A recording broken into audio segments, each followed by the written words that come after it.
قاعدہ اولا یعنی پہلے قاعدے میں اگر کسی نے تشہد کے بعد درود شریف پڑھ لیا تو کیا اس کی نماز ٹھیک ہوگی یا نہیں ہوگی، یا اس کی نماز کے اوپر کیا اثر پڑے؟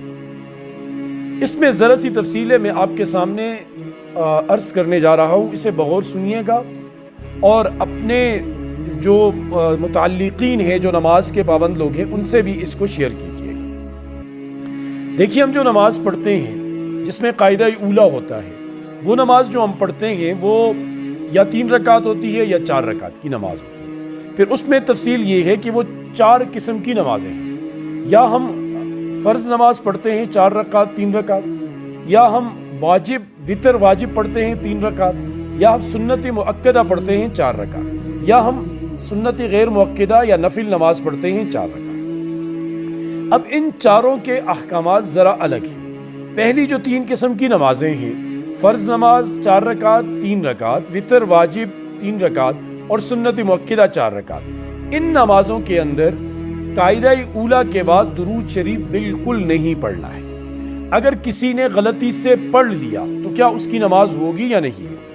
تو یاد رکھیے گا، اگر کسی نے غلطی سے یہ جملہ پورا پڑھ لیا، اللہم صلی علی محمد، یہاں تک پڑھ لیا، تو یہ تاخیر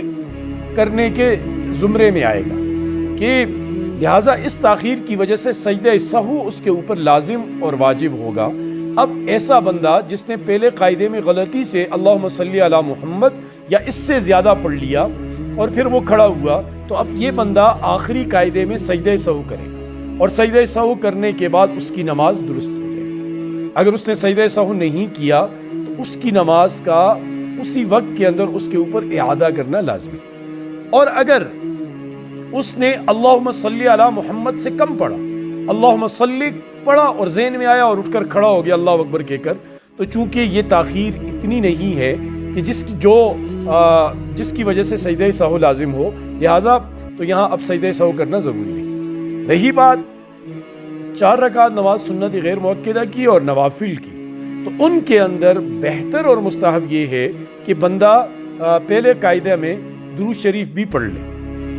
پورا درود شریف پڑھے اور اس کے بعد وہ کھڑا ہو، تیسری رکعت پڑھے اور چوتھی رکعت پڑھے۔ یہ حکم نفل کے لیے ہے اور یہ حکم جو ہے وہ سنت غیر مؤکدہ کے لیے، اور لہٰذا فرض نماز میں اور واجب نماز میں اور سنت مؤکدہ میں اس کا حکم ہم جیسے ابھی عرض کیا، اگر کوئی پڑھے گا اور وہ غلطی سے پڑھے گا اور وہ اتنی مقدار میں پڑھے گا